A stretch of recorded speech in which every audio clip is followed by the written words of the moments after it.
Hello friends, स्वागत है आपका गोल्डन हिस्ट्री चैनल पर। उम्मीद करता हूँ कि आप सभी सही होंगे और अच्छे से एग्ज़ाम की तैयारी भी कर रहे होंगे। तो फ्रेंड्स, चलते हैं अब अगली टॉपिक पर। हम पढ़ रहे थे first paper, general paper NTA UGC का। इसके अंदर हम अभी तक जो पिछले अध्यायों के अंदर कंप्लीट करते आए हैं, पिछले वीडियो के अंदर हम हायर एजुकेशन पढ़ रहे थे। हायर एजुकेशन के दो पार्ट्स को अंदर हमने डिवाइड किया था। अभी हमारा जो पहला पार्ट चल रहा था, यानी कि कॉन्स्टिट्यूशनल पार्ट जो हमारा चल रहा था, इसके अंदर हम कॉन्स्टिट्यूशन का यानी कि संविधान से रिलेटेड है हम अपने टॉपिक को पढ़ रहे थे। तो पिछली वीडियो के अंदर हमने पार्ट 4A पढ़ा था, जिसके अंदर मिनी कॉन्स्टिट्यूट को पढ़ा था। उसके बाद हमने जो फंडामेंटल ड्यूटीज़ को पढ़ा था। चलिए आज के वीडियो की हम चर्चा कर लेते हैं। आज हम पढ़ने वाले हैं कॉन्स्टिट्यूशन का बहुत ही इम्पोर्टेंट पार्ट 5। कौन सा पार्ट पढ़ने वाले हैं? पार्ट 5 यानी कि सेंट्रल गवर्नमेंट का जो पार्ट होता है उसकी हम चर्चा अब करने वाले हैं। पार्ट 5 के अंदर आर्टिकल को रखा गया है 52 से 151, यानी कि 52 से 151 के आर्टिकल को पार्ट 5 के अंदर रखा गया है। इसको कहा जाता है सेंट्रल गवर्नमेंट या फिर द एग्जीक्यूटिव, यानी कि सेंट्रल गवर्नमेंट जो होती है, जिसके उसके कार्य होते हैं, जिस प्रकार से उसको स्ट्रक्चर किया जाता है, बनाया जाता है, उसको अंदर सभी प्रावधान पार्ट 5 के अंदर किए गए हैं। तो चलिए इसके अंदर हम चर्चा कर लेते हैं। पूरे 52 से 151 तक के आर्टिकल्स को हम नहीं पढ़ने वाले। जो इम्पोर्टेंट आर्टिकल हैं हम उन्हीं को पढ़ेंगे, क्योंकि उससे ही जो है एनटी हमसे सवाल करता है। तो चलिए सबसे पहला आर्टिकल जो है हमारा 52, आर्टिकल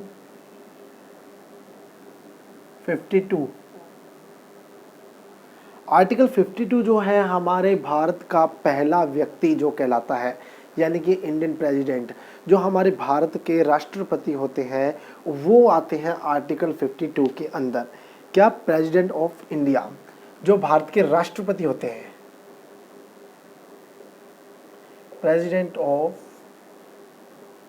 इंडिया, भारत के राष्ट्रपति आर्टिकल 52 के अंदर आते हैं। ये बहुत ही इम्पोर्टेंट बात है।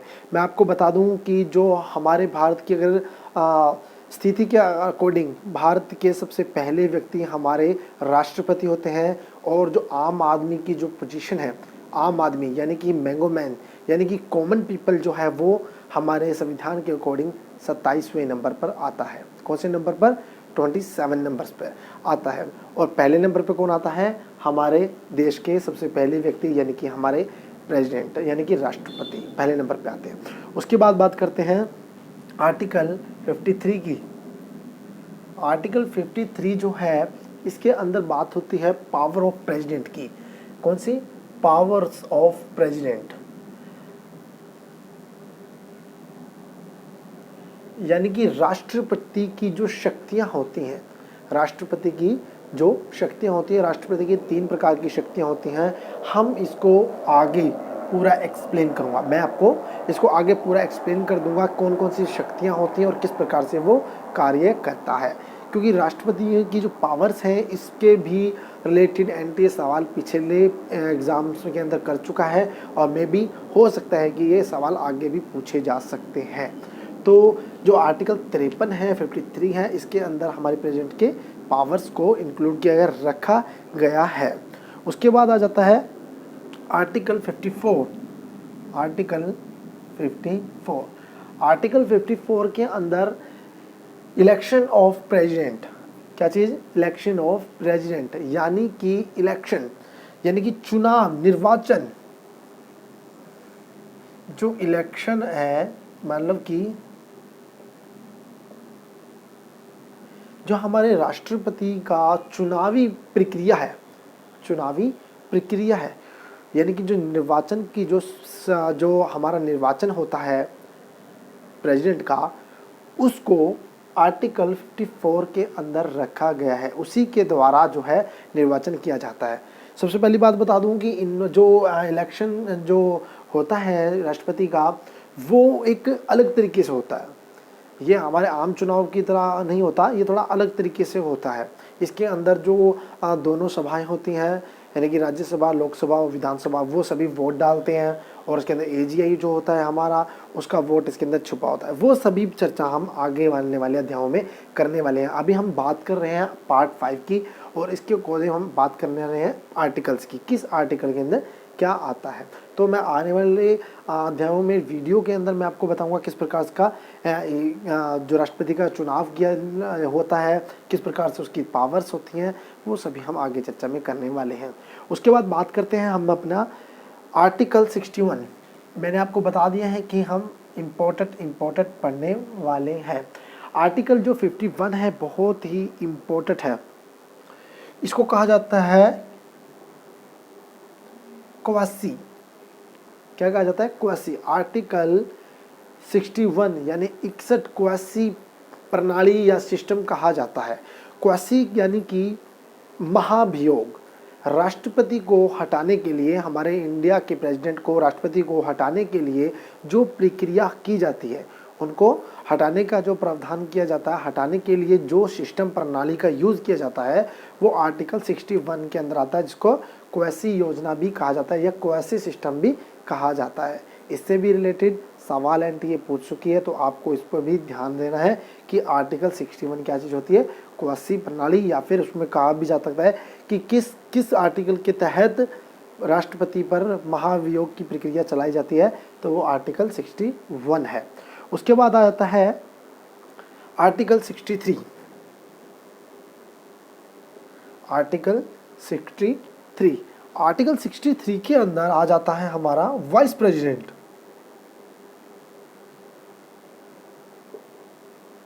वाइस प्रेसिडेंट ऑफ इंडिया, जो भारत के वाइस प्रेसिडेंट होते हैं, यानी कि उपराष्ट्रपति की जो पदाविधि है, उनकी जो व्यवस्था की गई है, वो आर्टिकल किसके अंदर गई? 63 के अंदर रखी गई है।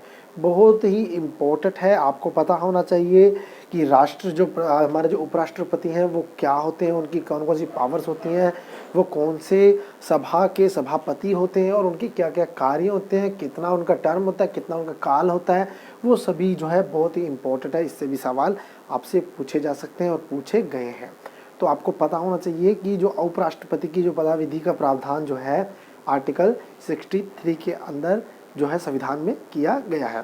उसके बाद आ जाता है हमारा आर्टिकल 76।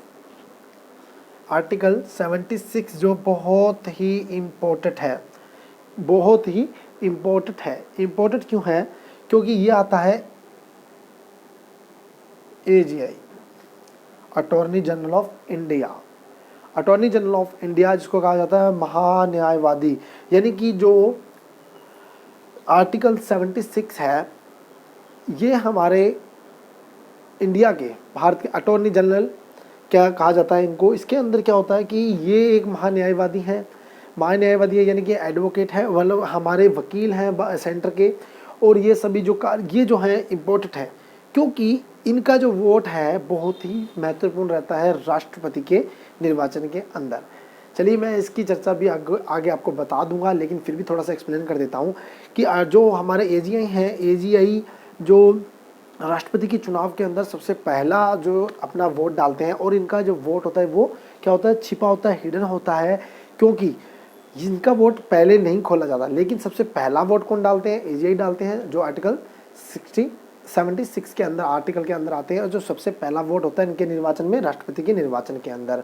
और जब दोनों यानी कि दोनों जो कैंडिडेट हैं राष्ट्रपति के चुनाव के लिए जो खड़े हुए हैं, दोनों का वोट अगर इक्वल हो जाए, यानी कि बराबर हो जाए, और फिर लास्ट में जो इनका जो वोट है खोला जाता है, और जो इनका वोट जिस तरफ होता है, यानी कि जो जिसके पक्ष में होता है, वो ही प्रेसिडेंट बनते हैं।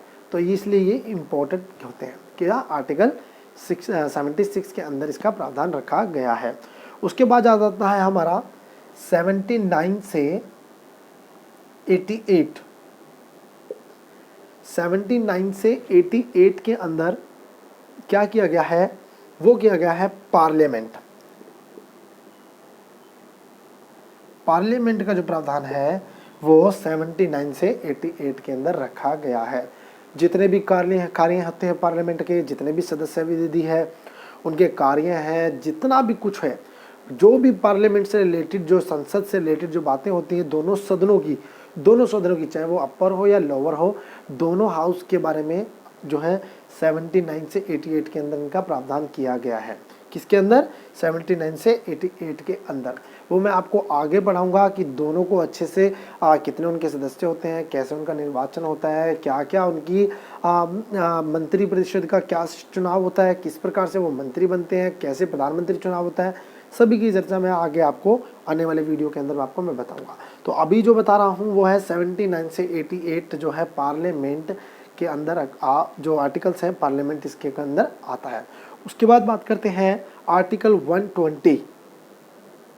आर्टिकल 120 ये बहुत ही इंपॉर्टेंट है। ये है जो पार्लियामेंट के अंदर यूज होने वाली लैंग्वेज है। पार्लियामेंट के अंदर जो यूज होने वाली लैंग्वेज है, क्या है? लैंग्वेज, जो होने वाली लैंग्वेज है यानी कि हिंदी और इंग्लिश।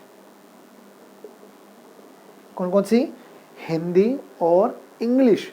हिंदी और इंग्लिश जो लैंग्वेज का यूज किया जाता है उसका प्रावधान आर्टिकल 120 के अंदर रखा गया है। तो आपको इस पर भी ध्यान देना है कि जो आर्टिकल है यानी कि आर्टिकल 120 के अंदर जो लैंग्वेज है हमारी हिंदी और इंग्लिश इन दोनों का ही यूज़ किया जाता है। आपने देखा होगा कभी संसद, लोकसभा या राज्यसभा के अंदर वहाँ के जो मेंबर्स होते हैं वो मेंबर्स क्या करते हैं, कान पर एक हेडफोन लगा रखते हैं। वो हेडफोन जो है वो कन्वर्टर है, यानी कि वो यूज़ किया जाता है कि लैंग्वेज को यूज़ करने वाला। क्योंकि आपको पता है कि हमारा जो देश है विभिन्नता में एकता है, यानी कि बहुत सारी बोलियों का, भाषाओं का यहाँ पे प्रयोग किया जाता है और ज़रूरी नहीं है कि सभी को सभी भाषाएं आती हों। इसलिए पर्टिकुलरली जो संसद की जो भाषा है, पार्लियामेंट की जो भाषा है वो दो रखी गई है, हिंदी और इंग्लिश। ये दोनों लैंग्वेज वहाँ के मेंबर्स को आना बहुत ही ज़रूरी है। यदि वो कोई भी लैंग्वेज वो बोल रहे हैं तो वो ट्रांसलेट होकर उनको दूसरी भाषा उनको सुनाई दे देती है या फिर उनकी अपनी भाषा के अंदर वो बात पता चल जाती है। तो इसलिए इसका यूज़ किया जाता है। तो आपको याद रखना है कि 120 जो लैंग्वेज है ऑफिशियल लैंग्वेज है, यानी कि पार्लियामेंट की जो लैंग्वेज होती है हिंदी और इंग्लिश होती है। आप इसका स्क्रीनशॉट ले लीजिए, फिर हम आगे चर्चा करते हैं। बहुत ही इम्पोर्टेंट टॉपिक है।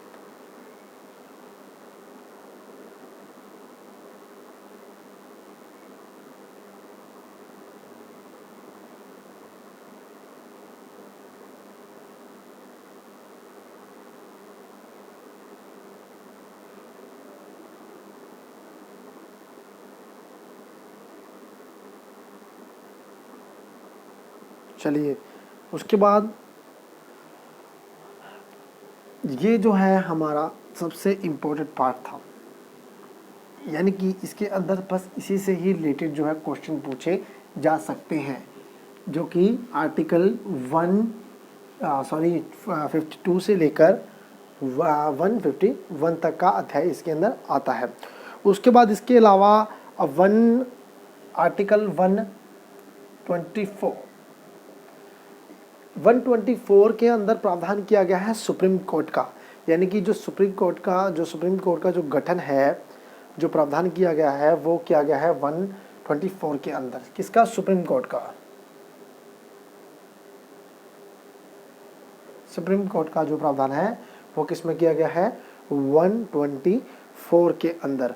और उसके अलावा आपको पता हो तो 127 के अंदर जो 30 न्यायाधीश है, यानी कि जो जज होते हैं, जो हमारे न्यायाधीश होते हैं, उनका प्रावधान किस में किया गया है?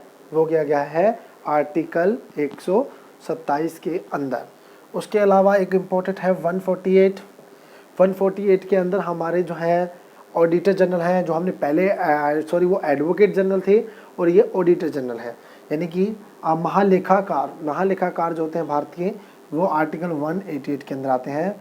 ऑडिटर जनरल ऑफ इंडिया कौन? ऑडिटर जनरल ऑफ इंडिया 148 के अंदर, आर्टिकल 148 के अंदर इनका प्रावधान किया गया है। और लास्ट में जाता है इसके बाद 149 के अंदर आते हैं CAG, यानी कि कंट्रोलर जनरल ऑफ इंडिया।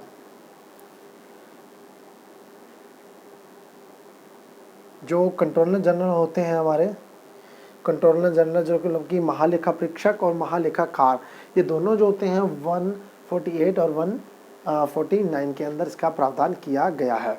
तो दोस्तों इस प्रकार जो हमारे मुख्य अध्याय हैं, यानी कि जो हमारा पार्ट 5 है, इसको हमने अंडरलाइन किया गया है। ये तो है सेंट्रल गवर्नमेंट, इसको कहा जाता है सेंट्रल गवर्नमेंट, क्योंकि ये सभी जो काम है क्या है, सेंट्रल गवर्नमेंट के अकॉर्डिंग किया जाता है। यानी कि दी एग्जीक्यूटिव जो कार्यपालिका है गवर्नमेंट है सेंटर की, उसको पार्ट 5 के अंदर रखा गया है, इसलिए इसका नाम दिया गया है द एग्जीक्यूटिव या सेंट्रल गवर्नमेंट। उसके बाद अगला जो हमारा पार्ट है वो आएगा स्टेट गवर्नमेंट का। किसका? स्टेट गवर्नमेंट का। इसको आप राइट डाउन कर लीजिए, स्क्रीनशॉट ले लीजिए। उसके बाद बात करते हैं हम अगले पार्ट की, स्टेट गवर्नमेंट। चलिए, ये भी बहुत इम्पोर्टेंट है। मैं आपको इम्पोर्टेंट आर्टिकल्स बता रहा हूँ। मेरा जो मकसद है आपको आर्टिकल्स को समझाना, वही आर्टिकल्स को समझाना है जो कि एनटीए आपसे पूछता है, ना कि आपको बिना काम के उलझाना नहीं है। किसी बेमकसद आपको उलझाने का मेरा कोई मोटिव नहीं है, कोई मकसद नहीं है। मैं आपको इम्पोर्टेंट आर्टिकल्स के बारे में ही आपको जो इन्फॉर्मेशन दे रहा हूँ, जो कि एनटीए यूजीसी जनरल पेपर में अक्सर पूछता रहता है। तो चलिए उसके बाद बात करते हैं हमारे आर्टिकल पार्ट 6 अध्याय 6 की।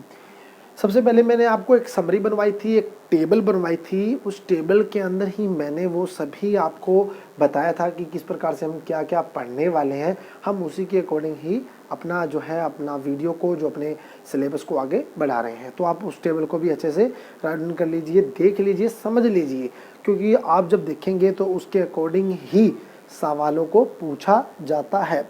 और साथ ही साथ मैं आपको बता दूं कि ये आपकी जनरल नॉलेज के लिए भी बहुत अच्छा है, क्योंकि अक्सर जो भर्ती परीक्षाएं होती हैं उसके अंदर भी कई बार संविधान से रिलेटेड क्वेश्चन पूछे जाते हैं। क्योंकि ये कॉमन सी बात है, कोई इंडियंस है और उस इंडियंस को अपने संविधान के बारे में अगर नॉलेज नहीं है तो वो बहुत ही दुख की बात है। और हालांकि हम जब हायर एजुकेशन ले चुके हों, तो हायर एजुकेशन आप शिक्षा ग्रहण कर चुके हैं और आपको अपने कॉन्स्टिट्यूशन का नहीं पता है, तो ये बहुत दुख की बात है। तो आपके लिए एक ये जनरल नॉलेज का भी काम कर सकता है, अपने कॉन्स्टिट्यूशन के बारे में जानने का भी। तो ये मोटा मोटा प्रारूप मैं आपको बता रहा हूँ। तो अब बात कर रहे हैं जो है आर्टिकल पार्ट 6 की। इसके अंदर आर्टिकल को जो रखा गया है वो रखा गया 152 से 237 तक, यानी 152 से 237 के जितने भी आर्टिकल हैं वो इसके अंदर आते हैं। और इससे बड़ी बात बता दूं, इसको कहा जाता है state government policy. State government पिछला क्या था, पिछला जो प्रणाली थी, सिस्टम था, वो था सेंट्रल गवर्नमेंट।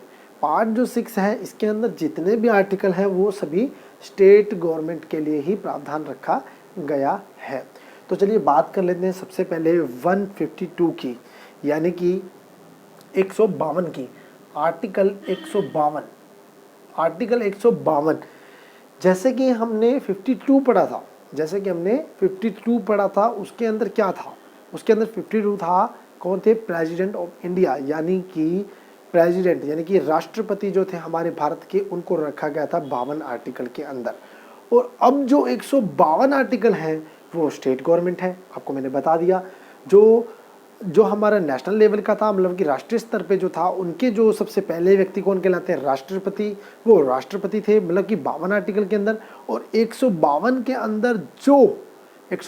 अंदर जो हमारे स्टेट के यानी कि किसी राज्य के पहले व्यक्ति होते हैं वो कौन होते हैं? गवर्नर।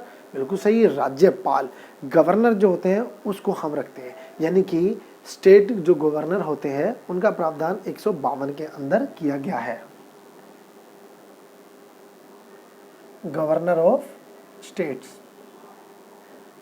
जो स्टेट्स के गवर्नर होते हैं यानी कि राज्यपाल होते हैं, उनको 152 के अंदर रखा गया है। आपको पता है कि जैसे कि जो हमारा जो कार्यप्रणाली है, हमारे जो भारत का संविधान है, जो सिस्टम है, वो एक ही रूपरेखा का है। यानी कि जिस प्रकार से अंदर सेंटर के अंदर गवर्नमेंट काम करती है, पहले राष्ट्रपति होता है, फिर प्रधानमंत्री होता है और बाकी सभी नीचे जो है एक शंकु के अकॉर्डिंग चलते हैं। उसी प्रकार से जो स्टेट है और जो जिला है, जो हमारा ग्राम है, हमारे जो यहाँ तक कि हमारा जो घर होता है उसके अंदर भी एक मुख्य होता है और बाकी सारे जितने भी कार्य करने वाले होते हैं। उसी प्रकार से सारा सब प्रावधान सिस्टम रखा गया है। जैसे कि सेंट्रल लेवल पे राष्ट्रपति होते हैं, उसी प्रकार से जो स्टेट लेवल पे कौन होते हैं, राज्यपाल होते हैं, और जिला लेवल पे कौन होते हैं, जो हमारे जिलाधीश होते हैं वो होते हैं। तो इसी प्रकार से जो 152 नंबर पे है कौन आते हैं, गवर्नर ऑफ स्टेट्स, यानी कि जो राज्य के राज्यपाल होते हैं उनको रखा गया है 152 के अंदर। उसके बाद आ जाता है जो हमारे अगले जो अध्याय है यानी कि 155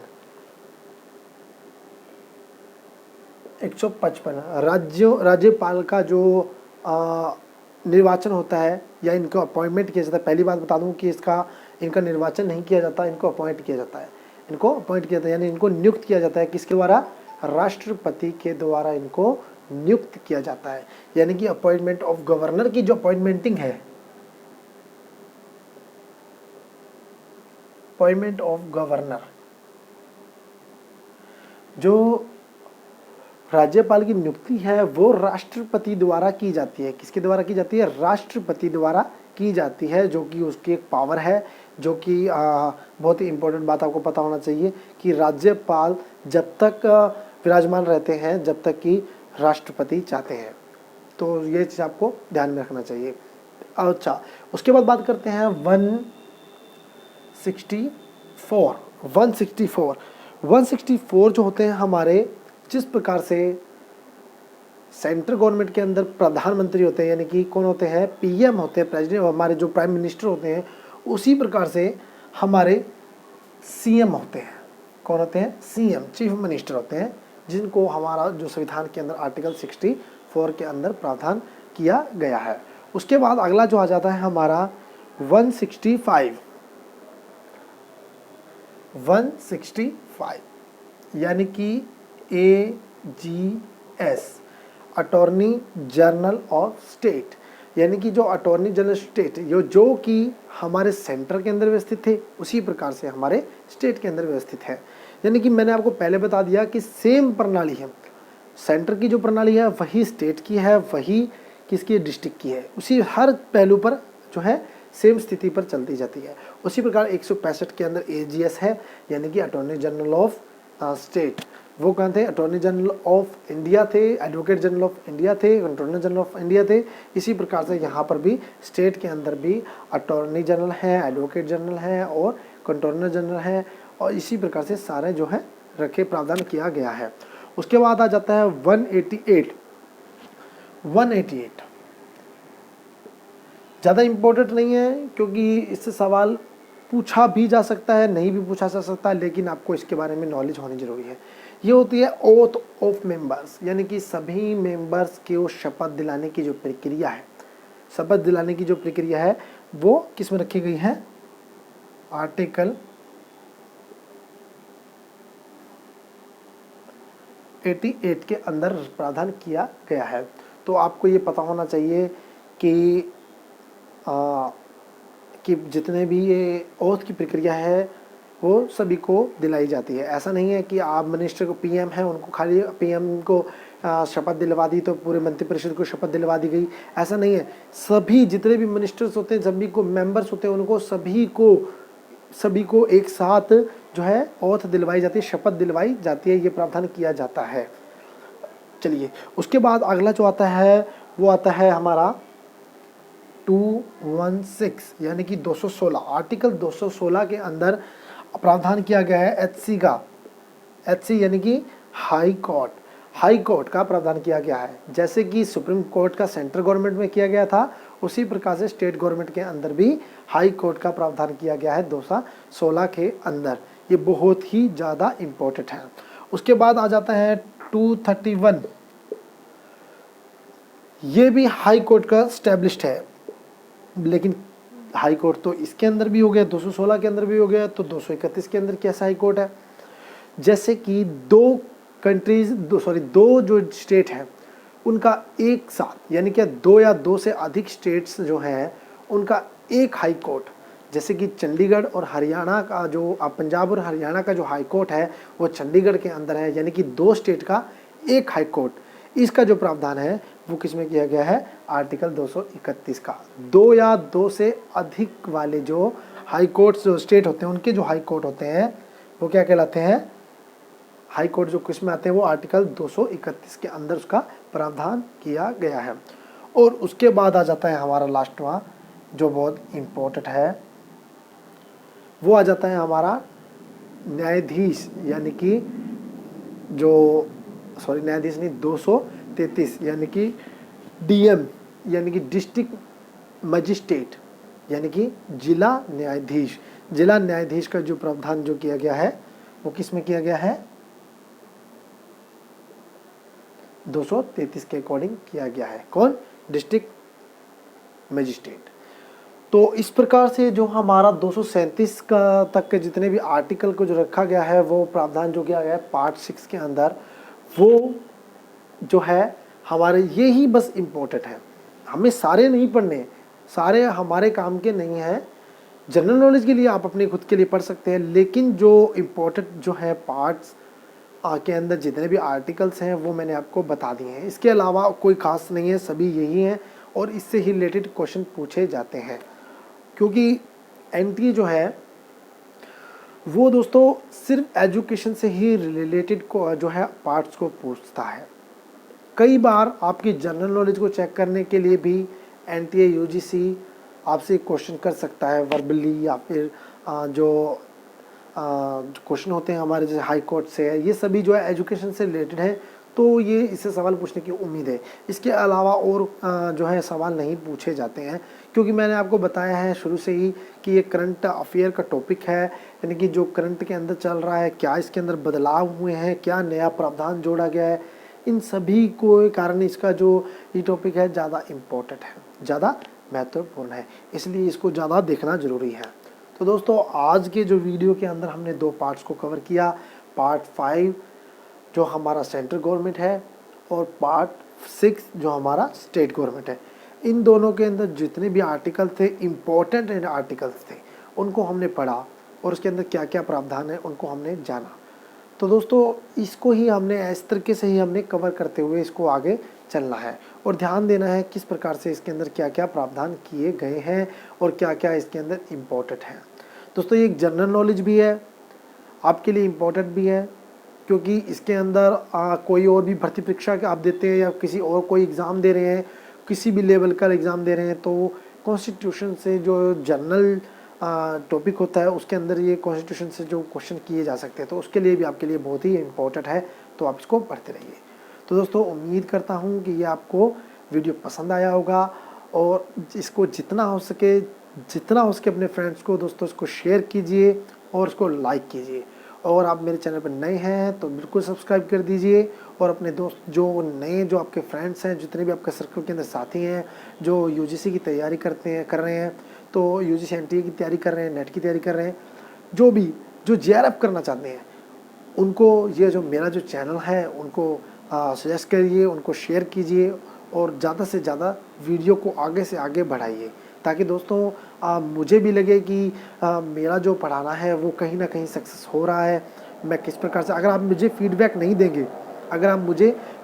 देंगे तो मुझे कैसा पता लगेगा कि मैं आपको सही टीचिंग करवा रहा हूँ या नहीं करवा रहा। तो दोस्तों उम्मीद करता हूँ कि ये आपको सेशन पसंद आया होगा, ये वीडियो आपको पसंद आया होगा और ज़्यादा से ज़्यादा शेयर और सब्सक्राइब करना बिल्कुल ना भूलें। तब तक के लिए धन्यवाद, जय हिंद।